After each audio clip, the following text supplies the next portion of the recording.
امام حسن اور حسین بیمار ہو گئے تو حضرت فاطمہ نے منت مانگی، یا اللہ میرے بچوں کو شفا دے، میں 3 روزے رکھوں گی۔ اللہ تبارک و تعالیٰ نے بچوں کو شفا عطا فرما دی۔ اور میں سمجھتا ہوں یہ کربلا کی ٹریننگ تھی۔ روزے رکھے بچوں نے۔ کس نے روزے رکھے؟ بچوں نے۔ کس نے؟ 7-8 سال کی عمریں بچوں کی۔ حضرت علی فرماتے ہیں جب میں نے دیکھا نا میرے بچے بھی روزے سے ہیں تو میں کہیں سے تھوڑے سے جوں لایا۔ یہ شہزادے ہیں کائنات کے سب سے بڑے۔ فرماتے ہیں میں نے بی بی پاک کو دیے تو سیدہ پاک نے جوں پیسے روٹیاں پکائیں، اور جب عین افطاری کے وقت کھانا سامنے آیا تو دروازے پہ بھکاری آیا۔ عین بڑا بے نیاز ہے اللہ، عجیب رنگ ہے مالک کا۔ عین افطاری کا وقت جب آدمی کہتا ہے کہ فٹافٹ ہو جائے، بھکاری دروازے پہ آیا اور اس نے صدا دی، او میرے رسول کے گھر والوں، کئی دنوں سے روٹی نہیں کھائی۔ حضرت علی نے، حضرت فاطمہ نے بچوں کی طرف دیکھا تو امام حسین چھوٹے تھے سب سے، انہوں نے سب سے پہلے برتن اٹھائے کھانے والے، اور کہنے لگے اماں میں نہ دیکھ آؤں۔ حضرت فاطمہ رشک کرنے لگیں، مصطفیٰ کے نواسے باہر گئے، اپنے حصے کا کھانا وَيُؤْثِرُونَ عَلَىٰ أَنفُسِهِمْ وَلَوْ كَانَ بِهِمْ خَصَاصَةٌ۔ اللہ فرماتے ہیں انہیں بڑی اشد ضرورت بھی ہو پھر بھی وہ دوسروں پہ اثار کر دیتے ہیں۔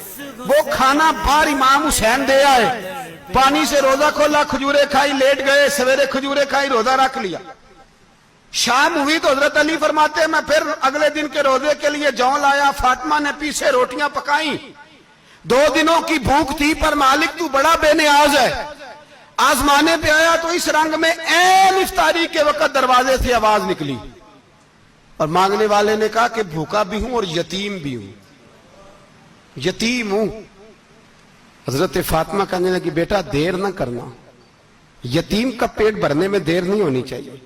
کھانا باہر چلا گیا، پانی سے روزہ، کھجورے۔ شہزادے ہیں شہزادے، یہ 2 جہاں کے شاہ ہیں، پاس کچھ رکھتے نہیں، 2 جہاں کی نعمتیں ہیں ان کے خالی ہاتھ میں۔ کھجور پانی سے افطاری بھی، سحری بھی، سویرے پھر اٹھے، روزہ رکھا، تیسرا دن ہے، تیسرا۔ ذرا دل پہ ہاتھ رکھنا، بچہ ایک رات بھوکا ہو تو اماں سوتی نہیں۔ اور میں کہا کرتا ہوں اماں فالج والی ہو نا، فالج والی ماں، فالج زدہ، تو آدھی رات کو اس کا بیٹا جوان کہے تھوڑی بھوک لگی ہوئی تھی، تو اماں کو رینگنا بھی پڑے تو وہ رینگ کے بھی جاتی ہے، روٹی پکاتی ہے، کہتے ہیں میرا لال بھوکا نہ سو جائے۔ اور مصطفیٰ کی بیٹی سے زیادہ بچوں سے کون پیار کر سکتا ہے؟ اور 3 دن کے بھوکے بچے، تیسرا دن آیا، بڑے حوصلے سے بی بی کہہ دیتی ہے چھوڑو ان کا تو کام ہے، یہ تو آتے رہتے ہیں، میرے بچے بھوکے، تم پہلے روٹی کھاؤ۔ لیکن میرے بھائی کربلا ایسے نہیں سجتی۔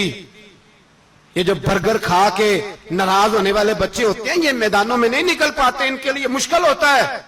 حضرت فاطمہ نے، حضرت علی نے ڈیوٹی کی، ڈیوٹی اپنے بچوں کو تیار کیا کربلا کے لیے۔ تیسرے دن جب رکھا صاحب نے کھانا تو باہر سے بولنے والا بولا کہا میں مسکین ہوں، لاچار ہوں، گھر بھی کوئی نہیں، کھانا بھی کوئی نہیں۔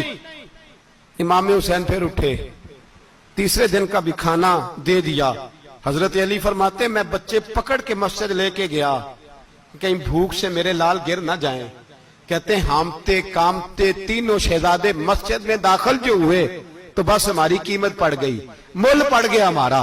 کہتے ہیں مسجد میں قدم رکھا تو ایسے لگا جیسے نبی پاک ہمارا انتظار کر رہے ہیں۔ فرماتے ہیں تیسرے دن کی مغرب پڑھنے گئے تو حضور نے تینوں باپ بیٹوں کو چہرے دیکھے، فرمایا علی یہ جبریل کھڑے ہیں اور فرما رہے ہیں تیرے 3 دن کا عمل خدا کو بھی بڑا پسند آیا ہے، محمد مصطفیٰ کو بھی بڑا پسند آیا ہے۔